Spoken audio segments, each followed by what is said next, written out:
तो इसको करने के लिए PLT में एक मेथड होता है which is known as X label. तो एक्स लेबल क्या करेगा कि एक्स में जो भी मेरे को लिखना है वो आ जाएगा। तो एक्स में मैंने लिया एज, इसको स्ट्रिंग है ये, तो इसको मेरे को डबल कोट में लेना है, एज ऑफ कार्स। और यहाँ पे मेरा आ जाएगा PLT डॉट वाई लेबल, और यहाँ पे मैं लिख दूंगा स्पीड ऑफ कार्स। ठीक है। और टाइटल भी मैं लिख सकता हूँ इस ग्राफ का, इस प्लॉट का। तो टाइटल लिखने के लिए टाइटल यूज़ होता है मेथड। और यहाँ लिख सकता हूँ मैं relationship between age and speed of the cars. ठीक है। So in this way we can see that हमारा ग्राफ है वो काफ़ी अच्छा एक्सप्लेनेबल हो गया। यहाँ पे आ गया speed of the cars, these are the age of the cars. तो अकॉर्डिंग टू द एज हम स्पीड को देख सकते हैं। तो मैं यहाँ पे देख सकता हूँ जो मेरी फास्टेस्ट कार है वो 2 साल वाली हैं। और उसके बाद मैंने यहाँ पे एक जो ये आउटलायर आया है काफ़ी, एज ऑफ कार्स अगर मैं देखूँ तो एज ऑफ कार्स मैंने 17 ईयर्स की भी ली है। तो 17 ईयर्स की जो आई है वो 88 आ रही है। ठीक है। और उसके अलावा जो 12 की है वो कम आ रही है यहाँ पे। तो these are the random numbers जो मैंने लिए हैं।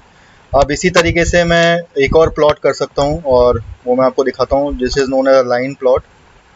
तो लाइन प्लॉट करने के लिए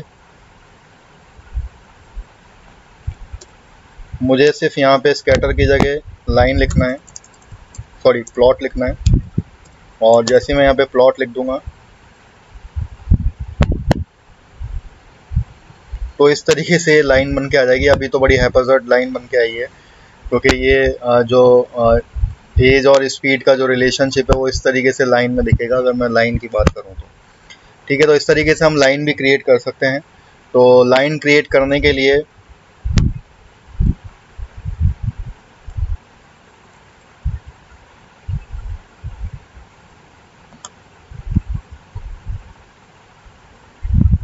मैं यहाँ पे एक और डेटा ले लेता हूँ और इसको हम रन करा के देखते हैं यहाँ पे। तो ये बेसिकली जो है एवरेज पल्स और कैलोरी बर्नेज के बारे में बताता है। तो लेट्स सी कि इसमें क्या किस तरीके से लाइन बन के आती है।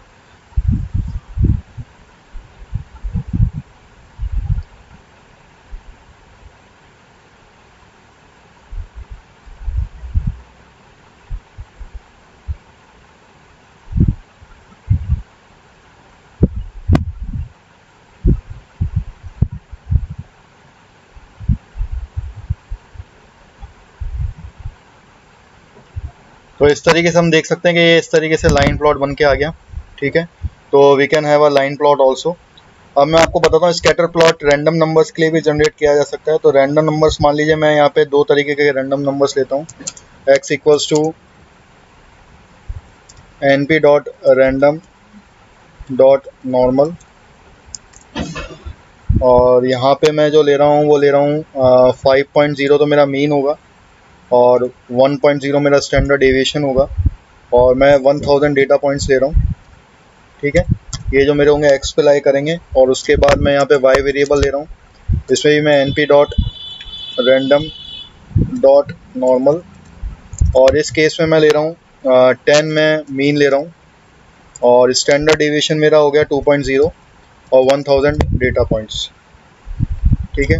तो बेसिकली जो स्कैटर प्लॉट होता है वो स्कैटर प्लॉट 2 वेरिएबल्स के बीच में रिलेशनशिप दिखाने के लिए काम में आता है। तो मैं यहाँ पे ले लेता हूँ PLT डॉट स्कैटर, और उसके बाद मैं यहाँ पे x और y के बीच में रिलेशनशिप दिखाना चाहता हूँ, और PLT डॉट शो मेथड से मैं शो करा दूंगा इसको।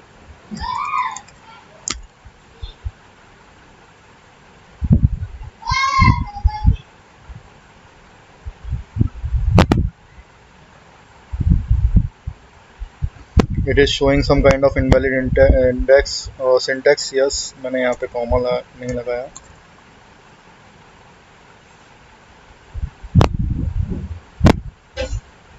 So here we can have a view of scatter plot.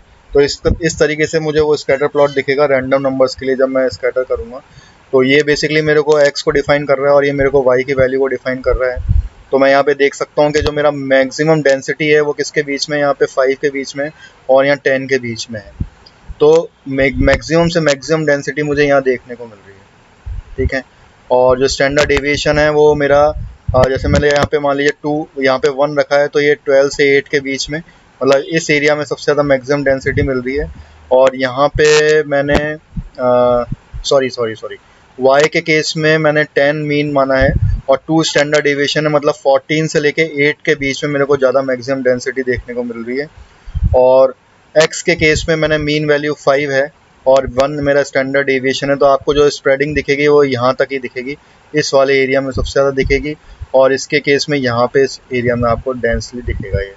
तो इस तरीके से हम लोग स्कैटर प्लॉट को भी देख के समझ सकते हैं किस तरीके से काम किया जाता है, ठीक है।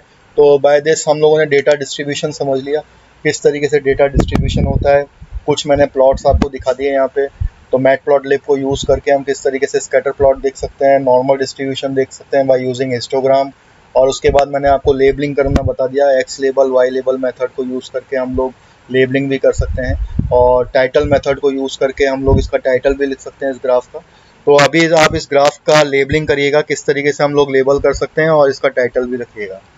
तो हिस्टोग्राम बेसिकली किसी एक सिंगल वेरिएबल के बारे में अगर मुझे पता करना है किस तरीके से उसका डिस्ट्रीब्यूशन है, उसमें काम में आता है। और स्कैटर प्लॉट बेसिकली या लाइन प्लॉट अगर मैं बात करूं तो वो काम में आता है मेरा दो वेरिएबल्स के बीच में रिलेशनशिप दिखाने के लिए, ठीक है। इस तरीके से पाई प्लॉट भी होता है, जैसे पाई चार्ट आपने देखा होगा, पाई चार्ट का प्लॉट कर सकते हैं हम बाय यूजिंग पाई मेथड, ठीक है। तो इस तरीके से हम सारी चीज़ों को मैटप्लॉटलिब आप जाएँ तो आप सर्च कर सकते हैं, मैटप्लॉटलिब का बहुत सारे ट्यूटोरियल्स हैं, कितने तरीके के हम प्लॉट्स बना सकते हैं वो भी हम देख सकते हैं, ठीक है। So by this I end of this lecture. तो आप लोगों को काफ़ी समझ में आ गया होगा। अब हम इसके बाद मेन जो मशीन लर्निंग है वो स्टार्ट करेंगे। तो सबसे पहले हम लोग लीनियर रिग्रेशन देखेंगे, और लीनियर रिग्रेशन में कितने तरह के होते हैं, पॉलिनॉमियल रिग्रेशन, और जितने भी तरह के लीनियर रिग्रेशन होते हैं वो हम सारे इसके अंदर देखेंगे, मल्टीपल रिग्रेशन, पॉलिनॉमियल रिग्रेशन। और उसके बाद अभी हम लोग सिंपल वे में देखेंगे, और उसके बाद मैं आपको दिखाऊंगा ट्रेन और टेस्ट स्प्लिट किस तरीके से किया जाता है, और फिर हम रियल डेटा सेट के साथ प्ले अराउंड करेंगे, ठीक है। So in this way we are going to proceed. और जो मेन अपना फोकस रहेगा वो स्टूडेंट्स KNN पे रहेगा, ठीक है। अगर आप लोग चाहेंगे ऑन योर डिमांड, अगर आप लोगों को चाहिए कि आप लोग और अलग एल्गोरिथम्स भी देखना चाहते हैं मशीन लर्निंग की, तो हम लोग वो भी डिस्कस कर लेंगे, ठीक है। But that will be purely on your demand. अगर आपको कुछ चाहिए तो मिलेगा, नहीं तो हम लोग सिर्फ KNN को एक्सप्लेन करेंगे, उसकी एक्यूरेसी एक्सप्लेन करेंगे, किस तरीके से एक्यूरेसी और अच्छी इंप्रूव की जा सकती है, किस तरीके से उस मॉडल की स्मूथनिंग की जा सकती है, ठीक है। कन्फ्यूजन मैट्रिक्स क्या होती है, ये सारी चीज़ें मैं बताऊंगा आप लोगों को डिटेल में जब हम लोग इस चीज़ों को पढ़ेंगे, ठीक है। So by this I end up this lecture, and thank you and keep learning.